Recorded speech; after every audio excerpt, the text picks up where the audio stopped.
Барлықтарыңызға сәлем. Бүгін менің каналымда менің екі құрбым Аружан, Эльнара. Біз бірінші рет бірге видео түсірейін деп тұрық. Бұл қыздарды влогтан көрген шығарсыздар. Так что, думаю, знаете, инстаграмда тіркелген бәрі біледі. Енді бірінші рет влогқа, точнее, ютубқа видео түсірейін деп жатыр. До этого, ұзақ планировать еткенбіз, бірақ түсіре алмай кеттік. Біз өте бақыттымыз Айданың каналына шығатын. Бүгін тупо рандомно отырып сөйтіп түсіріп кетіп жатыр. Ешқандай планда болған жоқ. Просто мен ертең болашақта өзіміз қайттан көре алатын видео болғанын қаладым, өзімді есте сақтайтын сондай күшті бір видео шыққанын қалаймын. Так что, надеюсь, күшті видео шығады. Тогда сұрақтар шығарыңдар енді. Так, негізі бірінші сұрақ, как мы познакомились деген сұрақта. Мне кажется, мы познакомились рандомно былай, типа. Біз, дебат арқылы танысқанбыз. Бізде универге келген кезде ең бірінші Серпін дейтін дебат клубы болды. Сол жерде таныстық.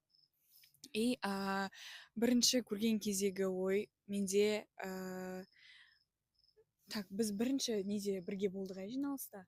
Мен бірінші Айданды, андай видеоны өте түсіретіндігін, сондайлығын қатты байқап қалғам. И Айданның инстаграмын көрген кезде прямо андай восхищение болған, қалай күшті түсіреді деген сияқты, қалай барлығын визуально әдемі салады деген сияқты. Сосын ең бірінші еще сол жиналыста маған көзімен түскен осы екеуі болған. Сол кезден білгенбіз ғой, біз андай бір-біріміздің араласып кететінімізді күшті. Бірінші курстан. Көп бізді танымайтын, ең бірінші танысқан кезде қойылатын көп сұрақ, банальный сұрақтың бірі, потому что біз постоянно бірге жүргендіктен сұрайды көбісі. И біз бір универде оқығанмен үшеуміз үш түрлі группада болғанбыз, и біздің басымызды қосқан осы дебат клубы. Бірінші сол қыркүйектің басында жиналыста таныстық. Кейіннен впечатление келетін болсақ, Эльнарды бізде ең бір жиналыста сразу дебат ойнады ғой. Сол кезде есіне сақтап қалдым, и сразу ондай аты ерекше болғаннан кейін есімде қалып қойды. Одан кейін Айдан екеуміз Айданмен телефон сұрап танысқан кезде көрдік. И мен басына түсінбедім, сен бұрыннан командада ма деп ойладым, ол кезде білмеймін ғой енді. Потом сосын бізде сразу парфюм туралы әңгіме болып кетті да, яғни сразу коннект болып кетті. Содан кейін келесі жиналыстарда, пикниктарда, и біз уже Айданмен андай общий темамыз болып әңгіме айтып, жақсы араласып кеттік. Менің бірінші впечатлениемді айта салайын, уже сразу, сол бірінші Арудан телефон алған кезде, маған негізі басқа біреу айтқан, осы қыздан телефонды алсай, адам менде, потому что ол кезде XZ-да телефон, Арукада 13 Pro Max беді. 13 Pro Max еді, 13 Pro еді. Телефоны жақсырақ қой, камерасы сөйтіп. Видео түсіргенге. И осы қыздан телефонды алып берші маған деп айтады біреу. Ол біреу кім екенін сендерге білмеймін. Сіздер білмей қойсаңыздар болады, біз үшеуміз біліп тұрмыз, сол кісі маған айтады, алып берші деп. Мен бүйтіп қараймын, вроде добрая деймін да. Күліп қалған қыз, сөйтіп барып алып келемін телефон. Сөйтіп бірінші сөйлескенім сол болды.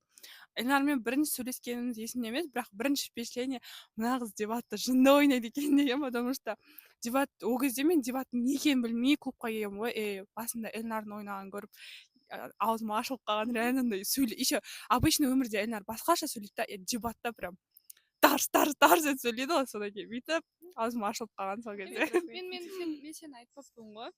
Менде Айданмен андай болған, андай сразу өзінің адам екенді сезін, почему-то андай бір көргеннен ше болды да, мен осы жердің әңгіме шыққаннан түсіндім. Одан кейін еще біз Айданмен, кажется, ең бірінші бір-бірімізге инстадан подписаться еткен Айдан болды да, и андай аккаунтына кіріп қалам ғой, аккаунты Pinterest қой прям ше. Маған еще сол кезде жазып жүрген есімде да, түсінбеймін ғой деп, сосын бөтем шок болып қалғам. Қазір уже 3 жыл өтіп кетті. Екінші курста біз 4-ші курс екенбіз ғой, уже 4-ші жыл кетіп жатыр екенбіз. 3-ші курстан уже 3-ші курстың 1 жыл болды, 24-те жетіміз ғой, почти уже. Мына сұрақ ұнап тұр маған. Өмірлеріңізде бірінші рет бірге нені бірге жасадыңдар? Бірінші рет. Мен айтайыншы. Бірінші рет өмірімде бұлармен штрафстоянкаға кеттім. Сосын, штрафстоянкаға кеткен кезім. постоянно бірінші рет еще патруль тоқтатқан кезде сосын штраф стоянкаға кеткен кезімізде. Мен осы уақытқа дейін матчқа барып көрген емеспін, и біз үшеуміз менің өмірімдегі ең бірінші істеген нәрсе, өзім до этого еще істеп көрмеген, ол матч болды барған. Сен реально бармаған? Менде де тоже тура осы нәрселер. И потом еще плюс үшінші нәрсе, біз осы жылы 2025 жылды үшеуміз бірге қарсы алдық.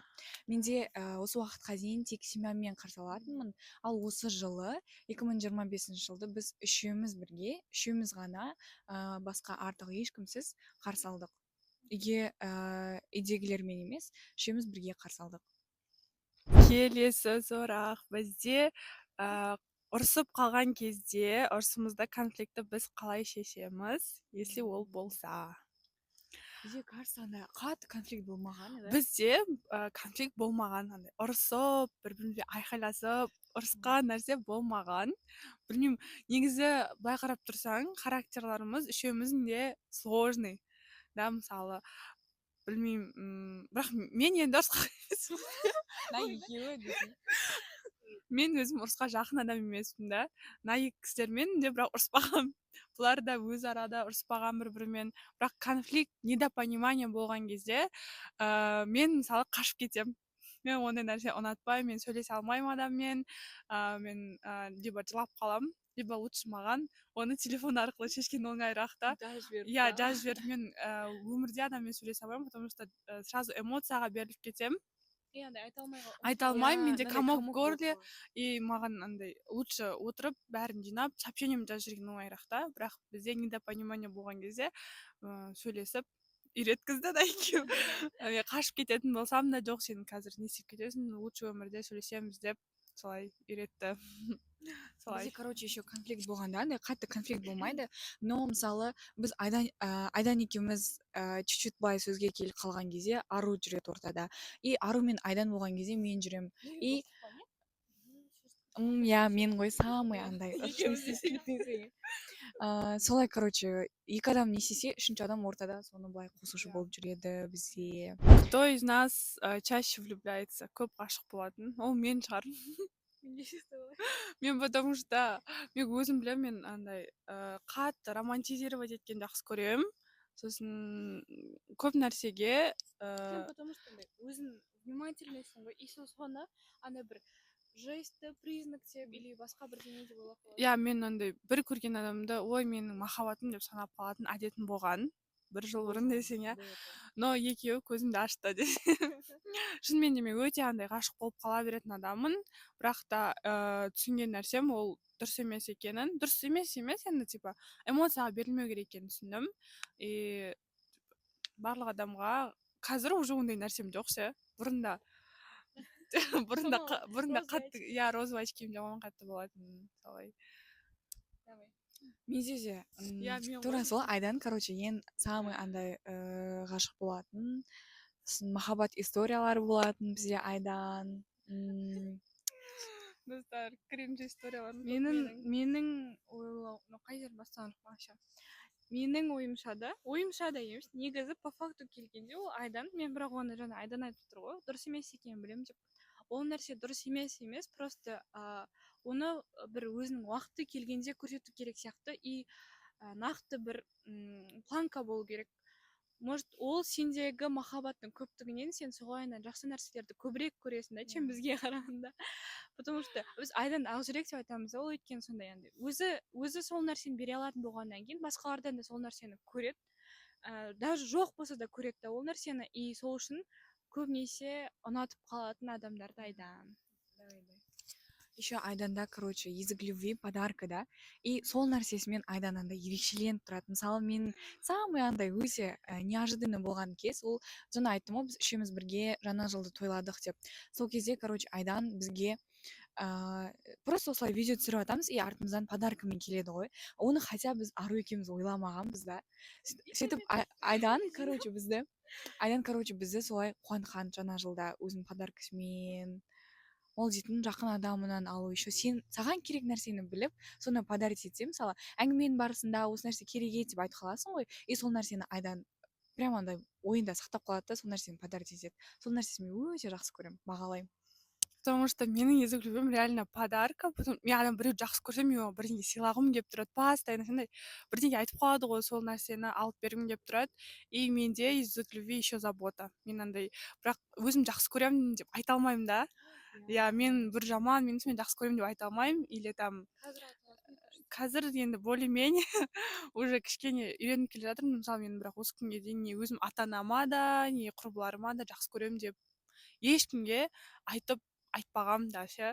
И сосын мен үшін махаббатымды через заботу, мысалы мен аруға горилла ішпе деп ұрсам, ол ренжиді, хотя это забота. Мысалы Эльнарға да таблетка іше берме деймін да мен маған ауырған кездерінде сразу таблетка, ол да зиян нәрсе болғаннан кейін ішпе деп айтасың, ұрсасың.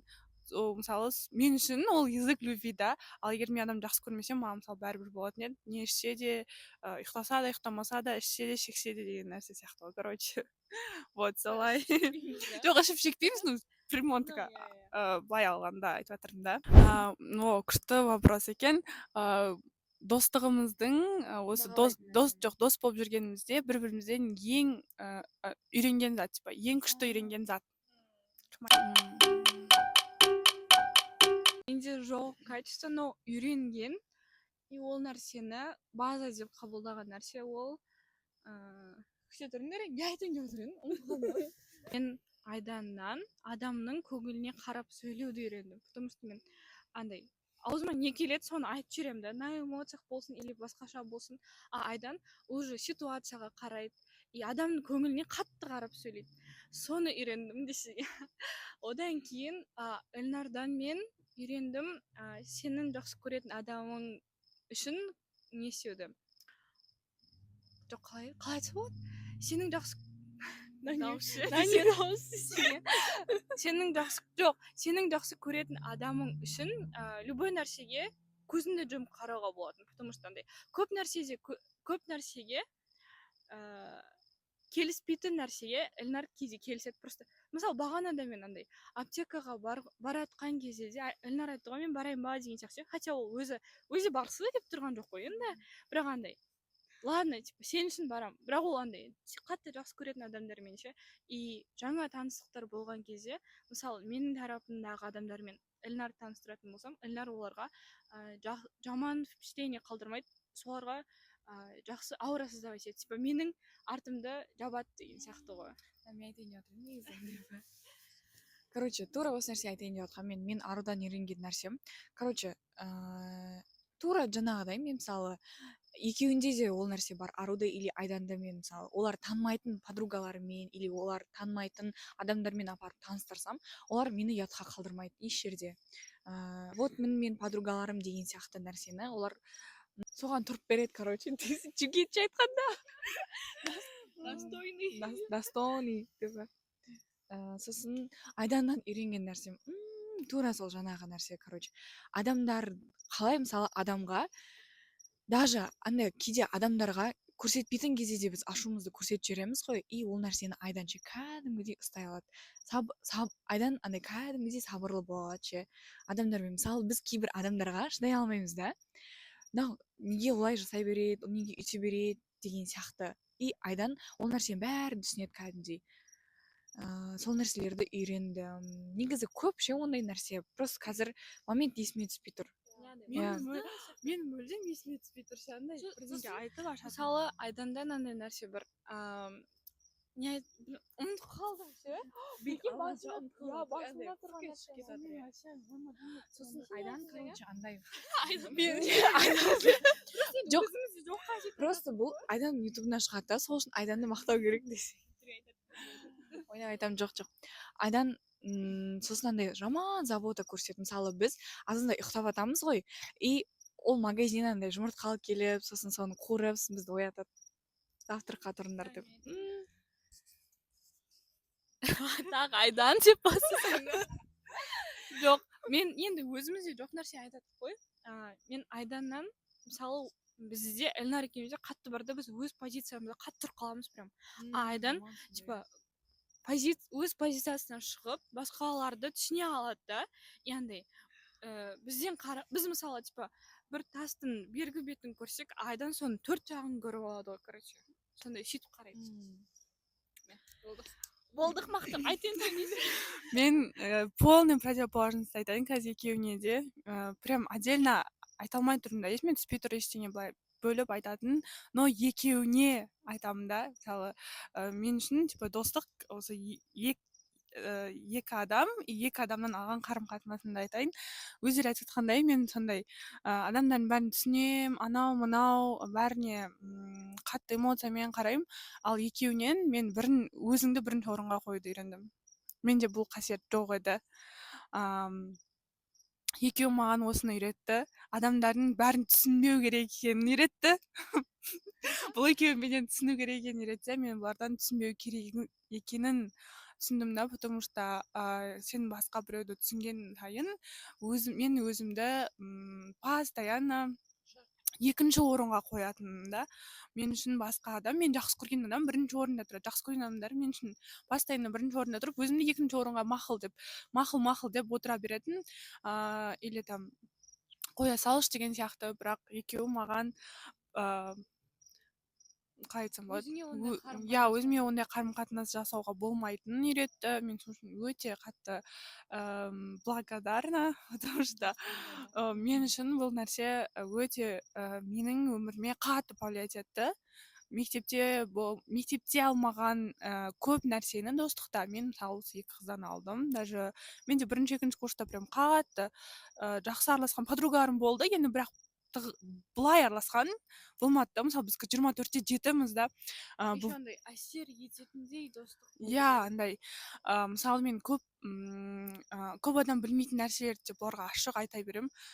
И мен бір нәрсені айтайын, өзімнің эмоциональный екенімді қабылдадым.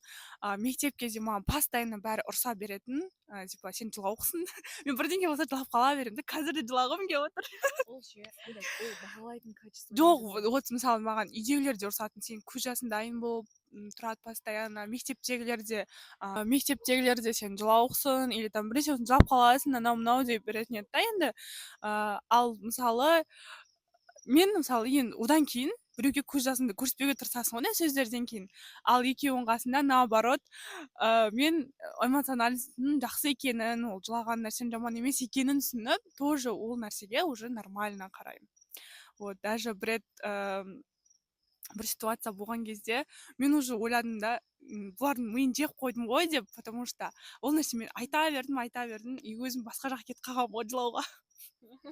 Потому что мен біз сол кезде Айданға өте ужас ұрысқанбыз. Ой, блин.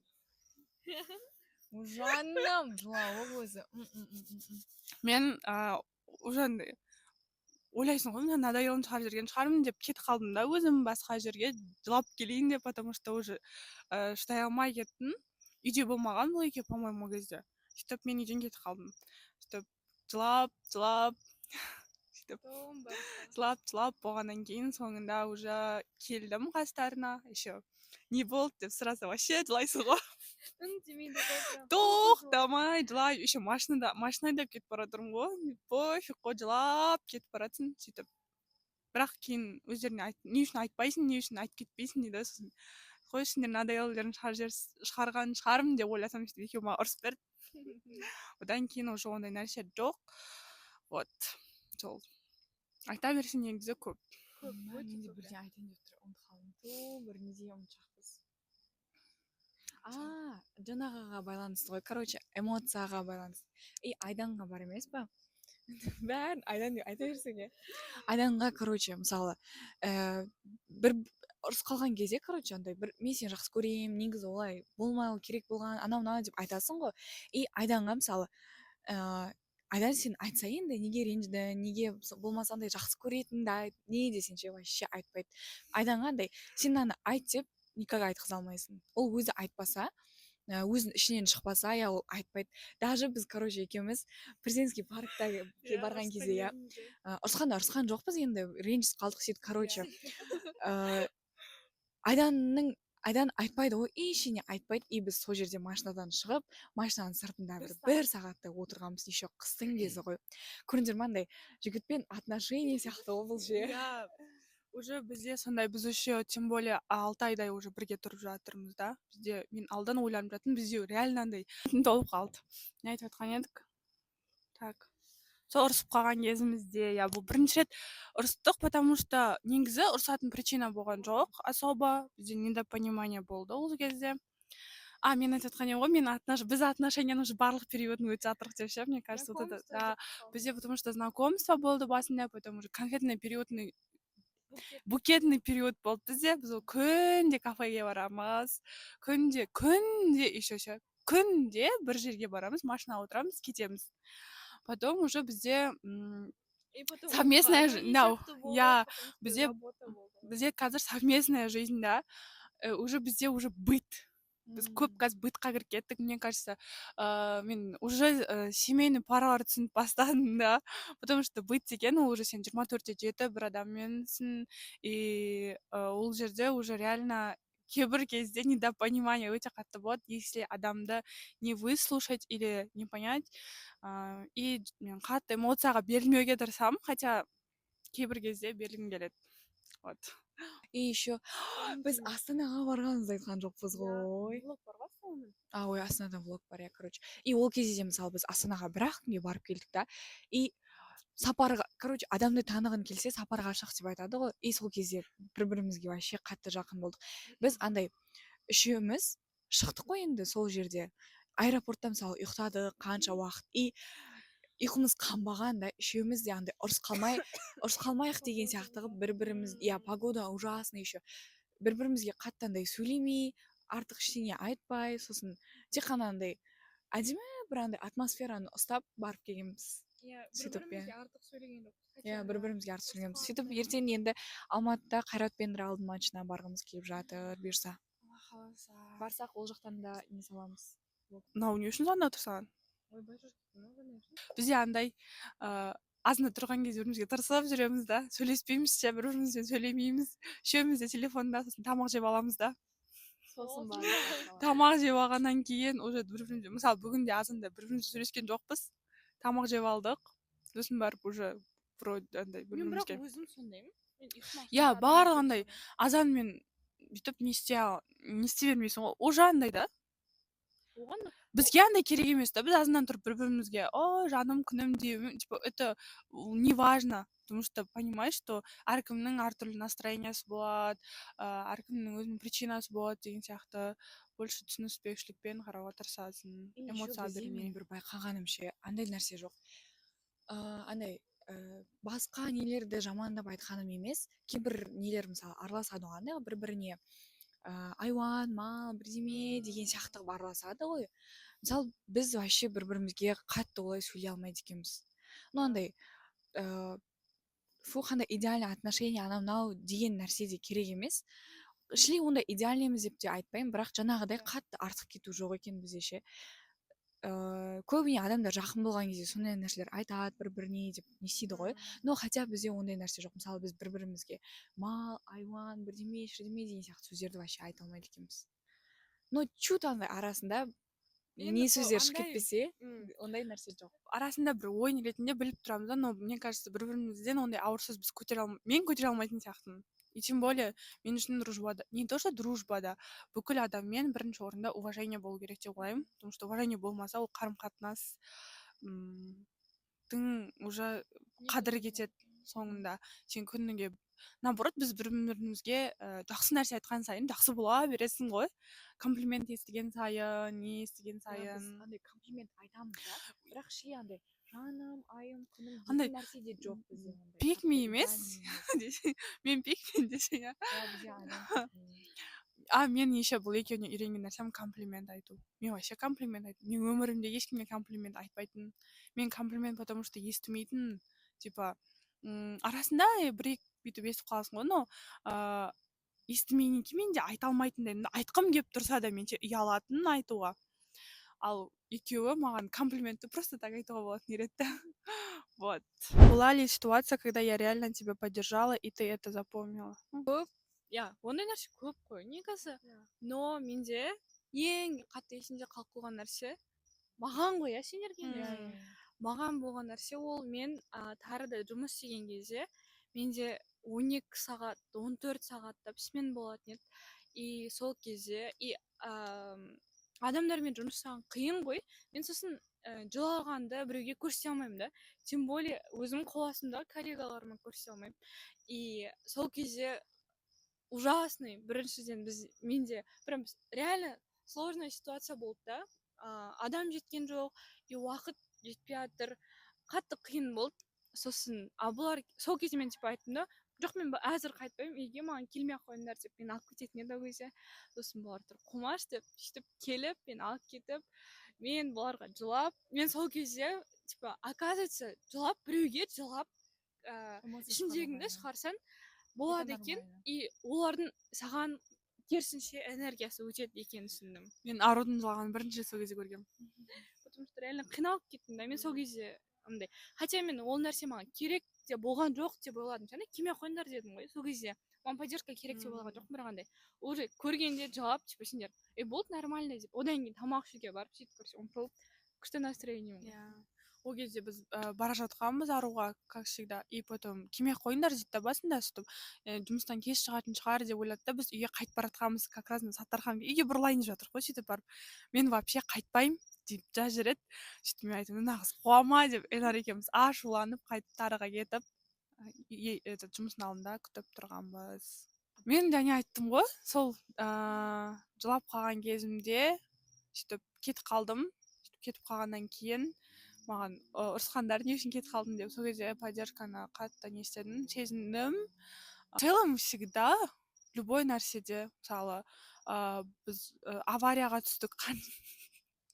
Біз аварияға түстік, мен бірінші рет машинамда, бірінші рет аварияға мен Шымкентте түскем, ол кезде қасыма жүгіріп келетін ағаларым болды. Ал бұл жақта мен аварияға түскен кезде мен шок болып қалдым. Мен арқамызға фура кіріп кеткен, шоковый состояниеда болдым да ол кезде. Мен қатты паниковать еттім, қасымда сол кезде екеуі успокоить етті мені. Вот, сондай. Менде, короче, осы 2000 қазір 2025 қой, 2024 жылы мен ең жақын адамымнан айырылдым. 2024 жылы менде әжем дүниеден озды. И сол кезде как раз үшеуміз прям күніге күн түні бірге болып жүрген тұғымыз. И бір момент маған сондай хабар келді да, кетіп қалдым. Сосын барлығын үйде өткізіп болғаннан кейін қайтадан келдім Түркістанға. И сол кезде прям екеуінің поддержкасы маған өте күшті болды. Күніге маған келіп, үйге бірге болып қасымда, күніге мені бір жаққа алып шығып, мынаяққа барайық, былай жасайық, өйтейік, бүйтейік деген сияқты көңілімді аулап, сондай нәрселерді өте көп жасады. Прям сол кезде мен өте қатты бағалаймын. Сол моментті маған поддержка керек болған кезде қасымда болғандары үшін жақсы көрем, бағалаймын. Бұйырса алда тағы да осындай қуанышта да, қайғыда да бір-біріміздің жанымыздан табылып жүреміз деп сенемін. Өлі, ана жылап отыр ғой. Жаным жылауы. Болды достар, көз тиіп кетпесін деп айтыңдар. Көріңдер. Экрандарыңа түкіріп қойыңдар. В целом бұрыннан түсіргім келіп жүрген мұндай видеоны, сәті осы уақытқа келген ғой енді. Вот, түсіріп біттік. Достықта осы нәрселер көп важны ғой. Если сіздің окружениеңіз, сіздің қасыңыздағы ең жақын адам сізге қиын кезіңізде поддержка бере алмаса, қуанышыңызда шын жүректен қуана алмаса, достық негізі көбінесе қуанышта келеді, мне кажется, потому что сен қайғың болып жатқан кезде біреуді жұбату, былай қарап тұрсаң оңай нәрсе да. Сен одан көз жасын көресің, қиналып тұрғанын көресің да, и более оңайырақ та, бірақ сенде қуаныш болған кезде қасында қуана білетін адам, сенің әшейін бір кішкентай жетістігіңе қатты қуанатын адам табылу да бұл ерекше нәрсе. Себебі сен сол кезде шынымен де өзің істеген нәрсеңе де қуанасың да қатты, өзіңді ценить етесің. Сіздің подругаларыңыз, қасыңыздағы адам сіздің өміріңізге көп болса влиять етпейді дейді, но ол да бір сіздің өміріңіздің бөлшегі, отбасыңыз сияқты.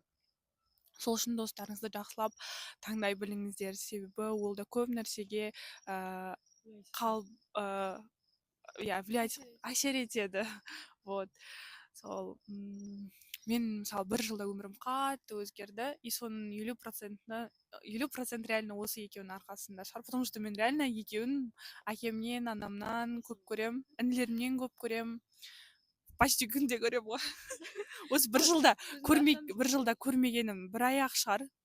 11 ай точно көргем күнде де.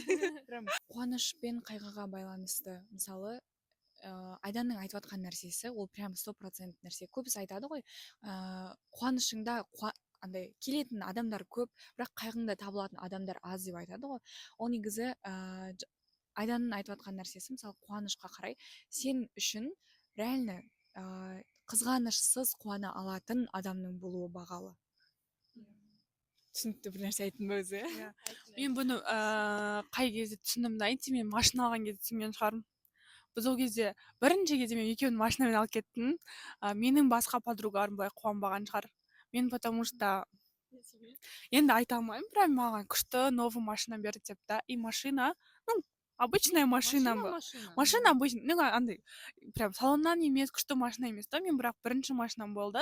И мен басқа подругаларыма да мысалы оны көрсеттім ғой, оған бұларға дейін 2,3 подругам көрді да, и олармен да. И оларда бұндай реакция болған жоқ та. Ал бұл екеуінде прям өздері машина алғандай қуанып маған. Я и мен үшін мысалы осы екеуі сол кезде прям қатты реакция, мен олай өзім қуанбағанмын ол машинаға, честно. Вот. Иә, ол машина, иә, дракончик деп ат қойып, бірге машинаны жууға барамыз. Күн қатты суығанға дейін бардық қой, қысқа дейін қолымыз ісігенге дейін өзіміз жудық машинаны. Эстоға барсақ та, Жауғаштыға барсақ та, штрафстоянкіге барсақ та, бүкіл жерде машинама не істеп жүрген кезде прям. Вот. Сонысымен қызық, айналаңдағы ортаңмен, айналаңдағы адамдарыңмен қызық. Мысалы көзді ашып жұмғанша өте те кетеді. Біз мысалы кеше бірінші курста таныстық па, уже қазір 4-ші курсты бітірейін деп жатырмық. Сол 4 жылдың ішінде біздің ең самый бағалы қолымыз жеткен дүние білімімізбен осы өзіміз ортамызды тапқандығымыз шығар. Үшеуміз бір-бірімізді тапқандығымыз. Үшеумізден де бөлек біздің ортамыз бар универге байланысты. Бірақ ең самый мысалы Түркістанға түскендегі плюсымыз бір-біріміз деп ойлаймын. Мысалы біз қатты Алматыға, Астанаға түсуді қаладық, армандадық, но білмеймін, Құдай бізді Түркістанға әкеліп қойды. Может, сол Түркістанға әкеліп қоюындағы несі? Я, осы біз бір-бірімізді кездестіріп табуымыз шығар. Мен Түркістанды былай жақсы көрмейтін негізі. Менде Түркістанға деген бұндай махаббат болмайтын. Бірақ, реально мен ондай, былай қарайтын едім да, оқу деп. Осы жылы махаббатым ерекше ашылды Түркістанға деген. Үйге кетсем, осы жаққа қайтқым келіп постоянно. Вот, солай. Айдан, короче, бірінші бізде тұрмысқа шығатсың, сосын бала шағасына қараймыз біз. Жалпы приколда сөйтіп. Тетя болып жүрміз. Жалпы достық туралы айтып тұрмыз ғой. Поддержканы айтты. Негізі бастапқы сол достық не үшін қажеті бар нәрселер туралы айтылған сияқты. И біреуге керек, может керек нәрсе алып қаласыздар, или болмаса просто уақыт өткізу үшін көресіздер. Влогты ол маңызды емес, маңыздысы өздеріңіздің жандарыңызда бір тақырыпта әңгіме айта алатын, бір ойды бөлісе алатын адамның болуы. Сол үшін сондай адамдарыңыз көп болсын. Айта берсең, негізі ұзақ созылып кететін сияқты видео, так что осы жерден қояйық. Если тағы да вопростарыңыз болса, жазыңыздар, біз келесі, может, тағы да бір видео түсіреміз. Всем пока, рахмет көргендеріңізге. Все. Ура! Ешқандай планда болмады бұл видео. Күшті шықты деп ойлаймын. Всем пока, достар. Ұнаса лайк басып, комментарий жазуды ұмытпаңдар. Бірінші комментарий өзімізден болады. Как всегда, менің бірінші фанаткаларым үйде отырып, біреу менің влогымды қасымда көруге ұнатпаймын, екеуі қасымда көріп отырады. Пока всем.